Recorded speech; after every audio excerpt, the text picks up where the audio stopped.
نومورکي اتلان.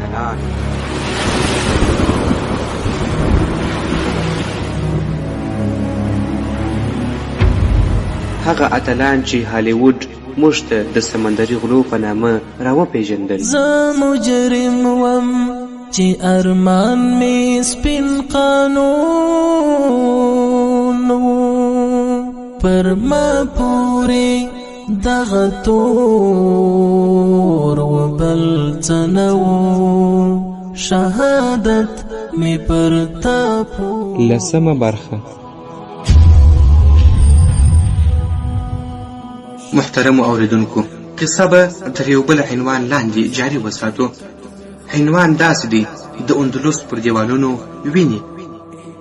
په الحمرا ماڼۍ کې د تخت په تالار کې چې د اسلامي تمدن د ښکلا او هنري نوښت له نښو څخه ډکه وه او د قرآن کریم آیاتونه پرې لیکل سوي وه، هلته ناست هسپانویان د حیرانتیا او تعجب سره د تالار په هر ګوټ کې خپل نظرونه ګرځوله. ځیرکانه او د شک سره د عجیبې ښکلا ته کتله.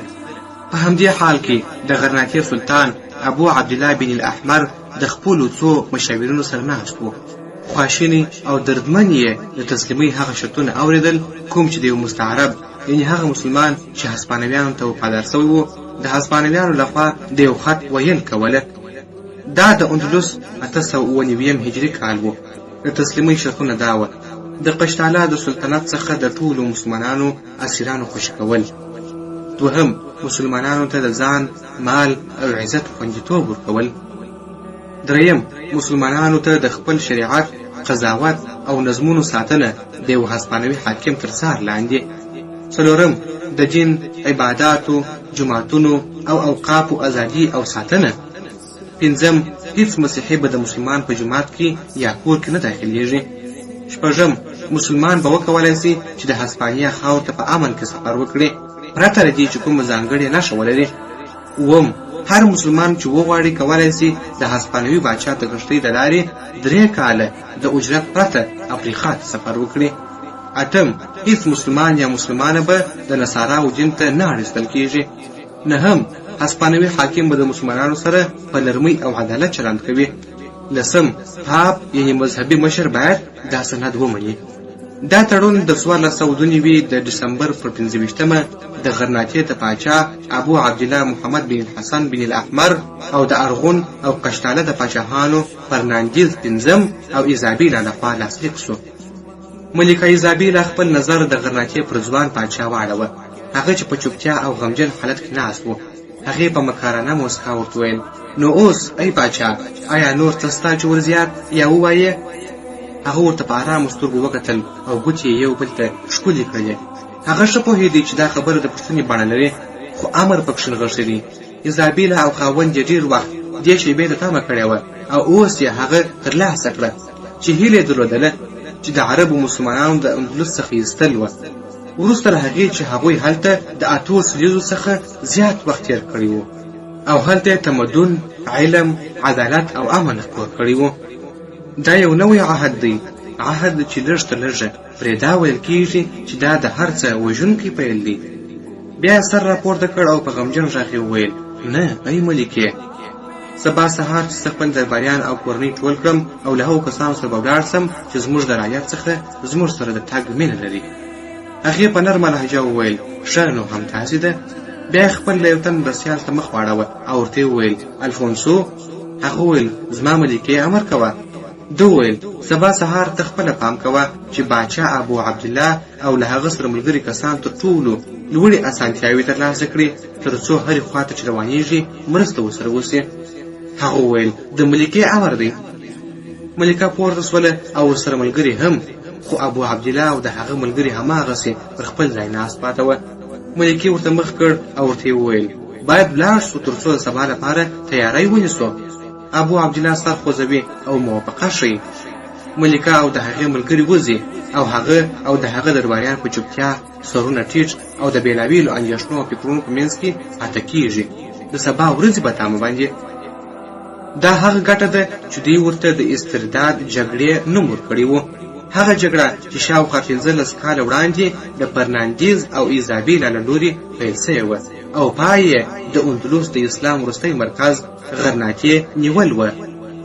د ارغون او قشتاله ترمنځ مقدس واده بالاخره خپل حاصل ورکړ، خو دا حاصل یو زهرجن، چټل، له فساد او وینې څخه ډک حاصل و.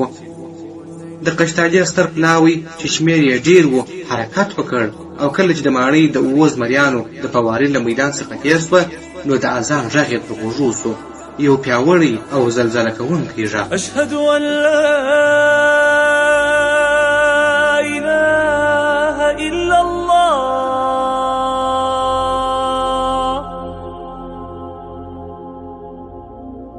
اشهد ان محمد رسول الله. ایزابیلا، فرناندیز او نور ناڅاپه درېږي. هغې سر راپورته کړ، قصر ته یې وکتل، د هغه اطراف یې وڅارل چې ناڅاپه فرناندیز وویل: څه خبره ده ای ملکې؟ څه ناوړه خبره پېښه شوې ده؟ هغې وویل: دا منفور غږ. فرناندیز وویل: پرېږده ګرانې، نور دا مهم نه دی، ټول دا شان د تېر وخت دی. ملکې وویل: رښتیا دې وویل، خو کوم تېر وخت؟ دا غږ چې څه د پاسه 800 کلونه راهیسې هره ورځ پورته کېږي، اوس باید ودرېږي د تل لپاره. هغې مسکا وکړه، خاوند یې هم ورسره وخندل، او نور ټول ملګري هم بیا خپل لوري ته دوام ورکړ تر څو له قصره ووځي. هماغه و چې په همدې سیمه کې اذان ودرېدی، او سره د دې سیمو په ژوندانه کې هماغه غوره ژوند چې لنډیز یې و هغه هم ودرېدی. پر ځای یې ګډوډي، ناپوهي، شاتګ، فساد او ظلم واکمن شول. بیا خاوند و مېرمنې ته وویل: ستا درنې ورځې ای ملکې یوازې مړینه او زورواکي زېږولې ده، او هیڅ دې نه دي خپل کړي پرته له ناپوهۍ او وحشت چې هر څه عربي او مسلمانان دي تر پوښښ لاندې دي راوستلي دي. ته ګورې کوم شیطان دی چې ستا په روح کې یې ځای نیولی دی ای ایزابیلا. او 1 کال وروسته غرناطه سقوط شوه.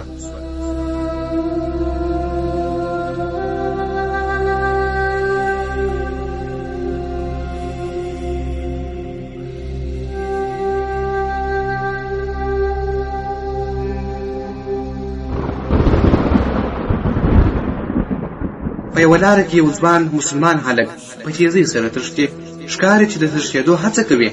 رښتیا هم هغه د هسپانوي سپرو څخه تښتي چې په تنګو کوڅو کې تعقیبوي، کوم چې تقریبا د خلکو څخه خالي دي. ویره د هلک پر وجود واکمنه ده. هغه پوهیږي چې که دا وحشي کسان یې ونیسي نو مرګ به وي. خو له دې مخکې به د فرناندیز او د هغه مېرمنې ملکې ایزابیلا د تحقیقاتو لپاره د جوړ شوو جلادانو لخوا وحشتناکه شکنجه ورکړل سي. دا شکنجه د هر چا لپاره وه چې په اندلسي مسلمانانو پورې تړاو ولري یا له هغوی سره نږدې وي، نو د خپل ځان د ژغورلو لپاره هر څه کوي. تعقیب دوام لري تر څو په خپله تعقیب کوونکي مغشوش کړي او په یو کوڅه کې پټ شو. سپاره ودرېدله او د هغوی مشر ورته ویل: ژر تر ژره شاوخوا ته ګیر ونیسئ او ټولې د وتلو لارې وتړئ. هغه مورسکي یعنې مسلمان مه پرېږدئ چې وتښتي. هغه ژوندی یا مړ راته راولئ. زه نه غواړم چې څوک حتی مشران یې له تاسو څخه وتښتي. د دې نارې په منځ کې دوی هغه د یوې لرې کوڅې څخه ولیدی چې تېرېږي او د هغه په تعقیب دوی ورځغلي. هلک د بازار د لارې څخه تېر سو، دوی ورپسې وه تر دې چې یوې کږې ته ورسېدله. او کله چې دوی په دغه کوڅه کې روان وو نو مخته یې یوه بنده کوڅه راغله چې دیوال پکښې ول سوی و، او مخکې له دې چې پوه سي څه پېښ سوي دي د آس غږ اوري. هغه شاته ګوري او سپاره له هرې خوا څخه دی چاپېر کړ.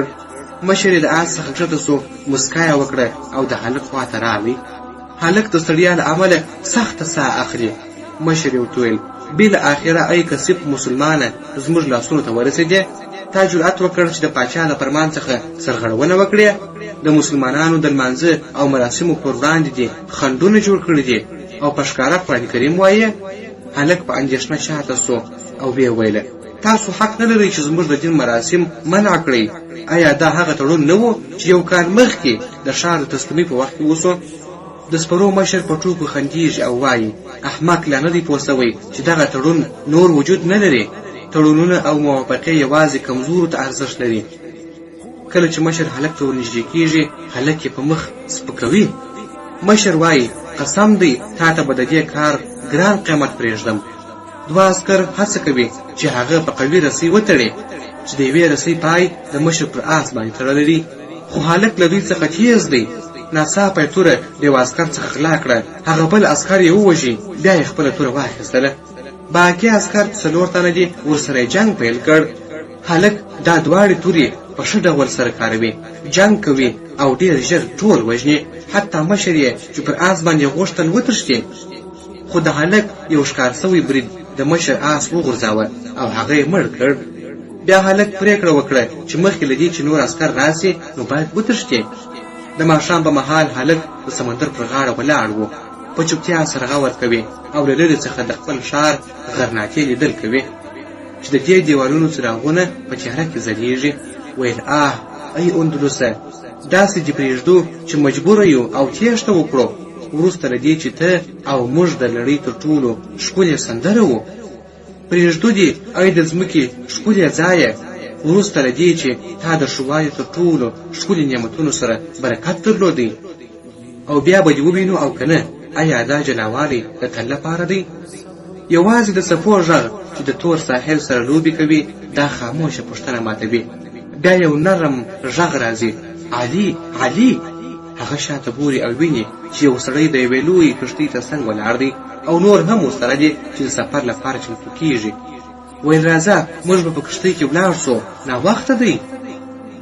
هلک په چټکۍ سره د کښتۍ سره یو ځای سو او کله چې په کښتۍ کې ځای ونیوی بیا یې د ښار په لور وکتل چې ښار کرار کرار د دوی څخه لرې کیږي. یو له هغو څخه وویل لا حول ولا قوة الا بالله العلي العظیم. چا به باور کاوه چې دا به زموږ سره پیښ سي، وروسته له دې چې موږ د دې ټاپو واکمنان او مستحقین وو. له 8 پیړیو څخه زیات د اسلام او عربیت وروسته موږ خپل ښارونه او ځمکې پرېږدو او داسې ځمکې ته تېښته کوو چې پېژندګلوي یې نه لرو. مهمه خبره دا ده چې زموږ دین فاسد نه سي. یو بل هم ورغبرګه کړه، ویل وداعا، که ونه وایم بیا به ووینو. ای اندلسه، آیا موږ به یو ورځ بیرته راستانه سو او ته به موږ ته په خپلو څنډو کې ځای راکړې لکه مخکې؟ هلک یوازې د اورېدو په حال کې و، کله کله به په خپلو فکرونو کې ورک سو. د سهار د لومړیو رڼاګانو سره تقریبا ټول خلک په کښتۍ کې د ماشومانو او ښځو سره ویده وه چې ناڅاپه یو کس چې د کښتۍ چلولو مسؤلیت یې درلودی په لوړ غږ یې چیغې کړلې، هسپانویان ویښ سئ. ټول په بیره راویښ شول. یو سړي پوښتنه وکړه څه پېښ شوي دي؟ یو ځواب ورکړ یو هسپانوي بیړۍ راغلې ده، موږ پای ته رسېدلي یو. د ښځو او ماشومانو چیغې پورته شولې او ټولو دعاګانې کولې. یو بل غږ وکړ مه داسې مه وایاست، د الله څخه دعا وغواړئ چې دا سمندري غله وي نه هسپانویان. بل ځواب ورکړ او څه توپیر دی، دواړه یو د بل څخه بدتر دي. دو ویل نه بالکل نه، هسپانویان موږ لوټوي خو سمندري غله پیسې غواړي، که رشوت ورکړو نو موږ پرېږدي او مزاحمت نه کوي. یوې ښځې په نرمۍ سره ویل رحمک یا رب، الله مهربان دی او موږ ته د دې بدو خلکو څخه خلاصون راکړه خدایه. هلک د ټولو منځ کې راپورته سو او ویل ارام سئ ارام، دوی زموږ څخه هیڅ شی نس نیولی تر څو موږ سره جګړه وکړو.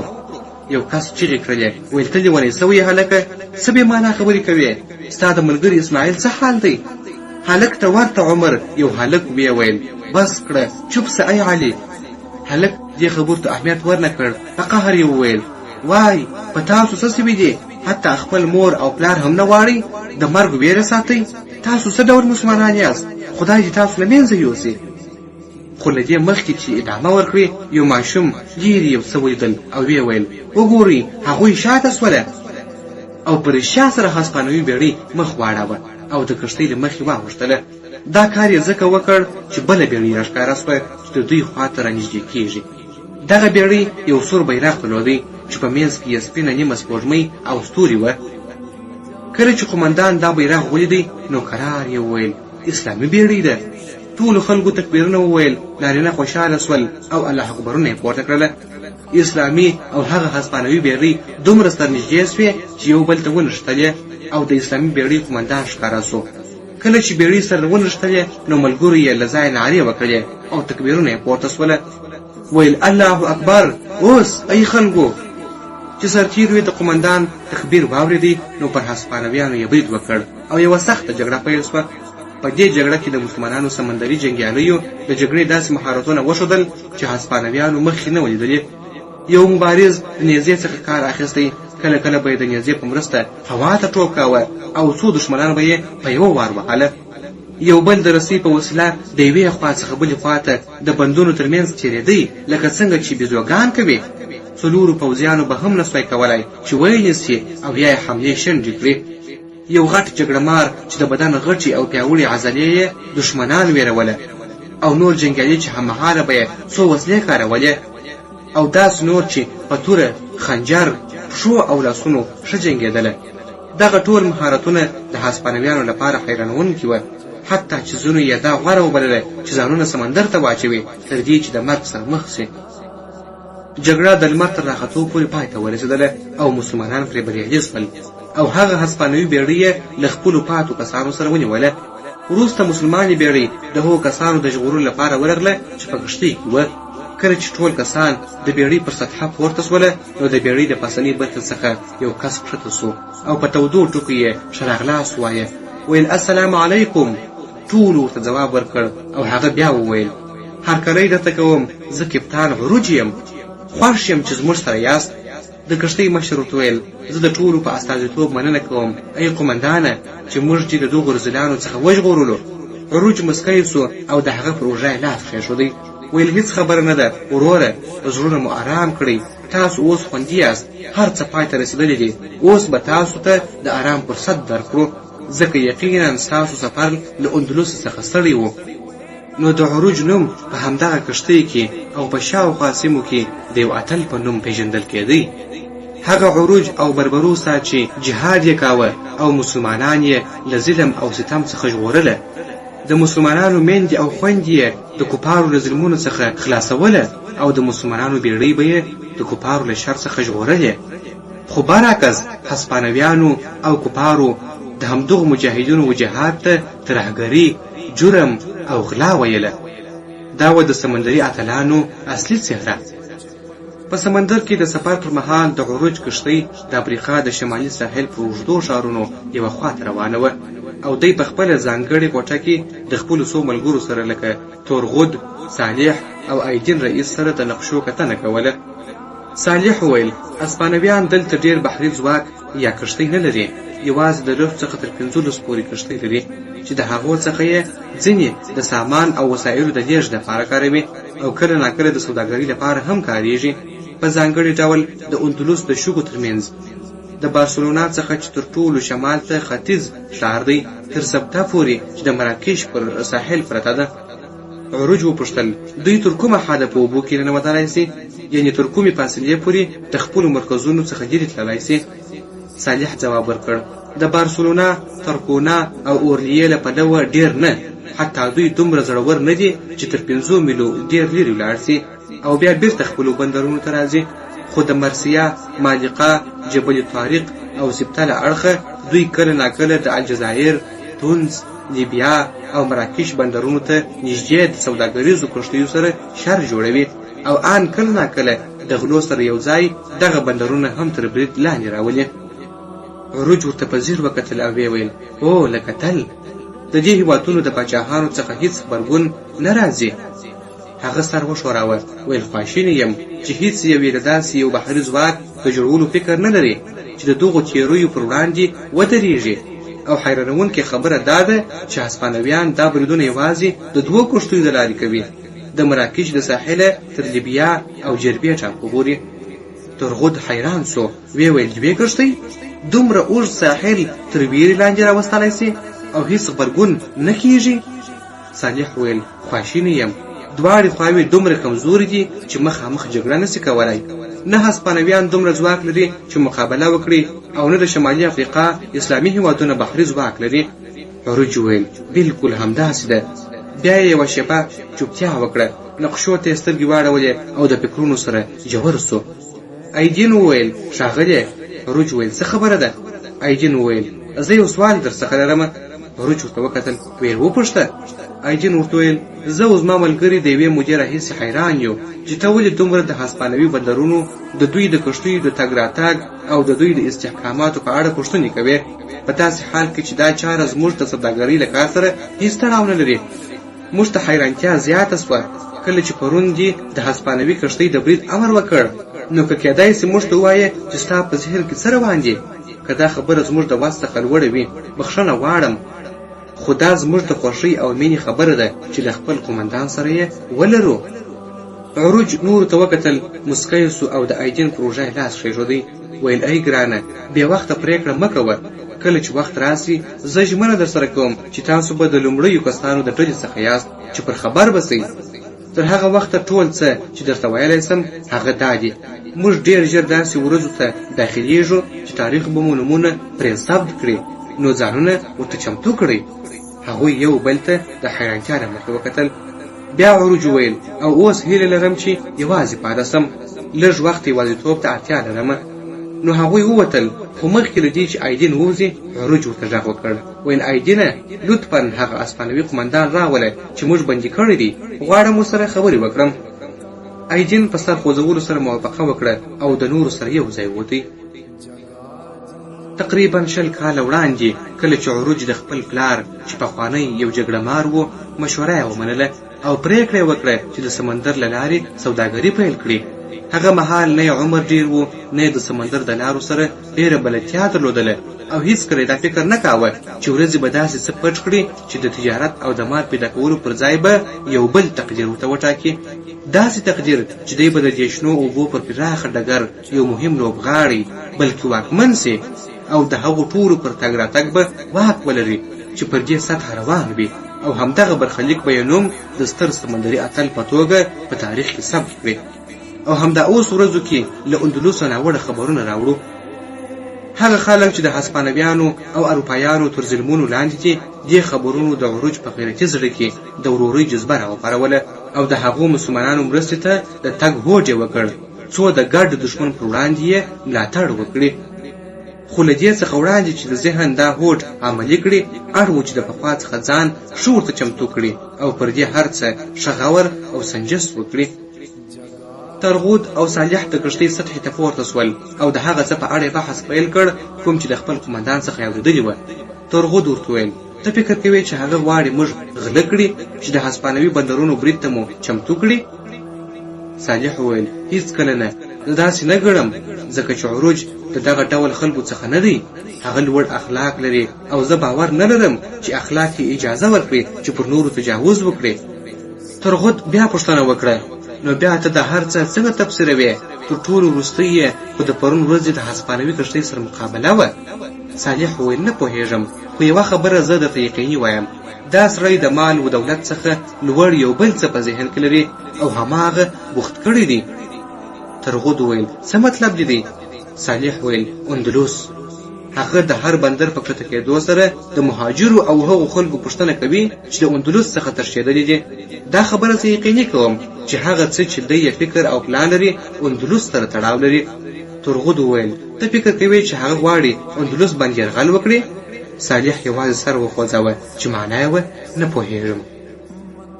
عروج د خپلې کوټې په دیوال کې د ځوړندې سترې اندلسي نقشې سره په ژور فکر کې ولاړ و چې ناڅاپه یو ملګری ورته راغلی او ورسره یو ځای د هسپانوي کښتۍ بندي قمندان هم راغلی. عروج مخ ورته راواړوه، ویل، مننه حسنه، اوس کولی سې موږ یوازې پرېږدې. بندي پر مخامخ چوکۍ کښېنستی او عروج بیا خپله پاملرنه نقشې ته واړوله. ویل، دا ځمکه عجیبه ده، د هغې طبیعتونه ډېر ډول ډول دي. داسې ښکاري چې 4 واړه موسمونه لکه چې څنګه دلته سره راټولیږي بل هیڅ ځای کې داسې نه کېږي. وروسته چوپ سو، بیا یې مخ بندي ته راواړوه. بیا یې وویل، او که د هسپانیا نوم ورکړم لکه چې تاسو یې بولئ ای قمندانه. یعنې عروج د نومونو د توپیر یادونه کوي تر څو دا خبره واضح کړي چې دا ځمکه په تاریخ کې د مسلمانانو خاوره وه او هغه یې د اندلس په نوم پیژني. اوسني خلک چې دا ځای تر خپل واک لاندې راولي د هسپانیا نوم ورکوي. یعنې دا یو ډول ویر، حسرت او د تاریخ د بیرته ژوندي کېدو هیله وه. بندي څه ونه ویل. عروج د کړکۍ لور ته روان سو چې د هغې څخه د سمندر څپې ښکاري. ویل، نوم دې څه دی قمندانه؟ هغه ویل، الیخاندرو غرینادا. عروج ویل، غرینادا؟ غرینادا یعنې په عربي کې غرناطه، همداسې نه ده قمندانه؟ هغه ویل، هو. عروج ویل، نو دا معنا لري چې ته د عربي غرناطې سړی یې؟ هغه ویل، هو. عروج د میز تر شا کښېنستی ویل وایه قومندانه اندلسي مسلمانانو ستاسو سره څنګه سلوک کاوه؟ یعنې کله چې دوی پر تاسو واکمن وه آیا دوی تاسو ته بد رسولي وه؟ بندي وویل زه یقین نه لرم، ما ته یا هغه چا ته چې زه یې پېژنم هېڅکله هم بد نه دي رسولي. عروج وویل عجیبه ده، هېڅکله هم نه؟ بندي وویل هېڅکله. عروج وویل نو سلوک یې له تاسې سره یا نورو غرناکیانو سره یا د اندلس له خلکو سره څنګه و؟ بندي وویل حقیقت دا دی چې هېڅوک انکار نسي کولی د هغوی د مهربانۍ، انصاف او د ټولو خلکو سره د پام څخه ان موږ هېڅکله توپیر نه احساساوه، بلکې کله کله خو به یې زموږ سره تر خپلو خلکو ښه چلند کاوه. عروج وویل سبحان الله، نو آیا د دې احسان، کرم او ښه چلند بدل دا و چې پر هغه په خپله کښتۍ حمله وکړئ او هغه ته اذیت ورکړئ، ویې ځوروئ، عقیده یې وربدله کړئ یا د خپلې خاورې څخه وشړئ؟ بندي وویل بخښنه غواړم قومندانه، پوه نه شوم. عروج په غوسه وویل ولې ته نه پوهېږې؟ ته له هغه چا سره چې احسان یې در باندې کړی دی دا سلوک کوې؟ هغه چې تا ته ازادي در کړې ده بد یې در سره نه دي کړې، حال دا چې قدرت یې درلودی او تاسې د ویرې، وژنې او تعذیب سزا ورکوئ. اسلام او د اسلام اهل ته دا جزا ده؟ په سر کې مو کوم عقل دی؟ وایه ولې غلی یې؟ بندي قومندان د حیرانتیا او شرم څخه سر ښکته کړ، داسې ښکارېدی لکه چې دا خبرې چې یې لومړی ځل اورېدلې وې. بیا عروج وویل والله که زه د دې دین پیرو نه وای یوازې دا راته بس وه چې ستا جزا مرګ ده. چوپ په چوپتیا خپره سوه چې ناڅاپه دروازه وټکېدل. عروج اجازه ورکړه، هغه حسن کرسو و. هغه وویل معذورت غواړم خو موږ د الجزایر بندر ته نږدې یو. عروج وویل ښه. بندي بیرته د خپلو کسانو سره ځای پر ځای کړه. حسن کرسو مخکې راغی او بندي یې بوتلی، خو د وتلو څخه وړاندې عروج بیرته ورغوبلی. ویل ای غرناکې والا، هغه مخ ورته راواړوه. عروج ویل اندېښنه مه کوه، موږ به نه تا غلام کړو او نه به دې ووژنو لکه څنګه چې تاسې زموږ ورونو سره وکړل، بلکې هغه څه به وکړو چې ژر تر ژره تا او ستا ملګري خپل وطنونو ته در استوو. او عروج حسن ته اشاره وکړه چې ولاړ شي.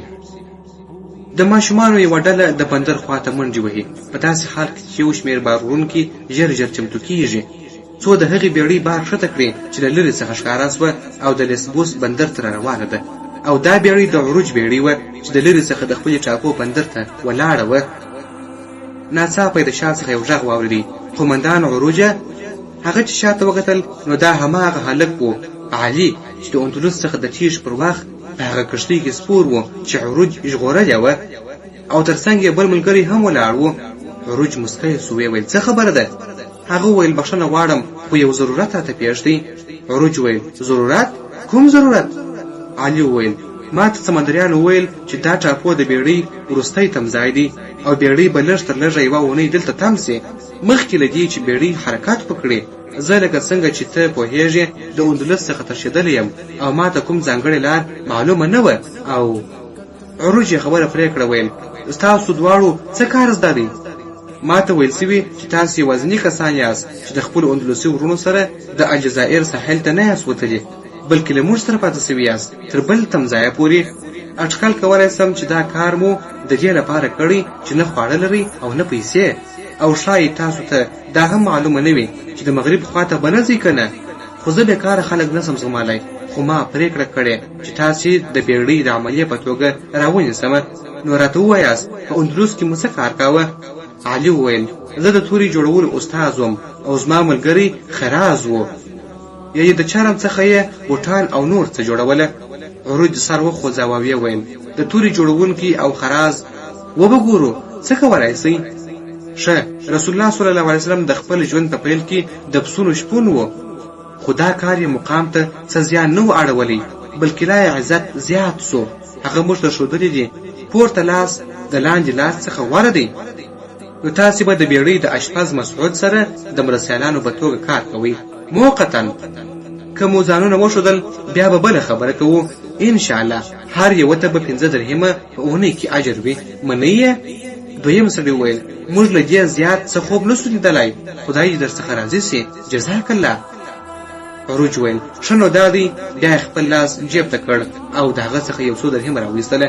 ویل دا د لومړۍ اونۍ اجر دی، مخکې له وخته څخه چې د اوسېدو او خوراک بندوبست پرې وکړئ او هیر مو نه سي د راتلونکې اونۍ همداسې ورځ او همدغه وخت باید د بیړۍ مخې ته حاضر سئ د تګ لپاره. هغوی وویل انشاءالله قومندانه، د عروج د ذهن حق پلان د عملي کېدو لپاره چې د خپلو اندلسي مسلمانانو د مرستې لپاره یې جوړ کړی و، دا ډېره مهمه وه چې داسې خلک ورسره مل وي چې د دې ستړي لارې زغم ولري، او د دې لپاره تر ټولو غوره خلک همدغه اندلسیان وه، ځکه هم زړونه یې له درد او غصې څخه ډک وه، هم یې دښمن ښه پېژندی او هم د خپل حق لپاره قربانۍ ته چمتو وه. عروج هر ځل چې څوک د سمندر څخه ژغورله، دا حقیقت بلا ورته روښانه سو. دی ښه پوهېدی چې دا خلک یوه قوي زړوره مشري غواړي چې د دوی وران سوی عزت بیرته راژوندی کړي. که څه هم دا خوب ډېر لوی ښکاري، خو د دنیا ډېر حقیقتونه هم د همدې خوبونو زیږنده دي، او هره اوږده لار د یوه ګام څخه پیلېږي، خو دا ګام باید پیاوړی او بې خطا وي. په سمندر کې د عروج بیړۍ په آرام او اسانۍ سره د څپو پر مخ روانه وه. حال دا چې کارکوونکي د بیړۍ پر بېلابېلو برخو خپاره وه، او د دوی په منځ کې دوه زلمې علي او اسماعیل چې له ډېرې پاملرنې سره د پخلي د لوښو صفا کولو ته ملا تړلې وه. نو قائد عروج د دوی تر څنګ تېر سو. هغوی ورته مسکي سول او هغه خپل ګامونه د بیړۍ سر ته روان کړله. علي خپل ملګري ته مخ راواړوه او ترې وپوښتل، آیا ته فکر کوې چې موږ به ټول عمر دلته په پخلنځي کې کار کوو؟ هغه وویل څه مطلب دې دی؟ علي وویل آیا دا چې تا ته دا کار خوښ دی؟ آیا ته د دې کار لپاره پیدا سوی یې او له اندلس څخه دې تېښته وکړه چې د لوښو مینځونکی سې؟ ملګري وویل څه وایې ای هلکه، آیا په کار کې څه شرم شته؟ علي وویل خبرې مې سمې واوره ملګری، زه دا نه وایم، زه وایم لیوالتیا چیرې ده، لوړه موخه چیرې ده؟ آیا دا هماغه څه دي چې موږ هر یو د هغه هیله لرو؟ ملګري وویل نه، البته چې نه، خو هر څه خپل وخت لري او صبر د هدفونو د لاسته راوړلو تر ټولو ښه مرسته ده. دواړه یو شېبه چوپ سول. بیا علي وویل رښتیا دې ویل، صبر، زه به صبر وکړم او وختونو ته به ښکاره کړم چې دا نفس په خپل زړه کې څه پټ رازونه لري. په بل اړخ کې عروج او د هغه سړي خپله بیړۍ د هسپانوي بیړۍ پر لور روانه کړه او د هغه د مخامخ کېدو لپاره یې چمتووالی ونیوی. ورو ورو هسپانوي سمندري سرتیرو ته دا یقیني سوه چې دا هماغه بیړۍ ده چې د مخامخ کېدو سره یې دوی ویریږي. په ځانګړي ډول وروسته له هغه چې د هغه کښتۍ له لوري د الله اکبر نارې واورېدل سوې. دښتې په لټه کې دی د عمر مختار، بحر مو غواړي هم بربرو ساسالار، پالرو بر یې رپول غواړي ظلمو، سپینه جنډه مو خپرول غواړي ظلمو، دا اسلامي برم ساتل غواړي ظلمو، تیر عظمت بیا احیا کول غواړي ظلمو، دا قرباني او د ایثار په جذبه بیا پس پنځ پیڅلې مسیر تلل غواړي ظلمو.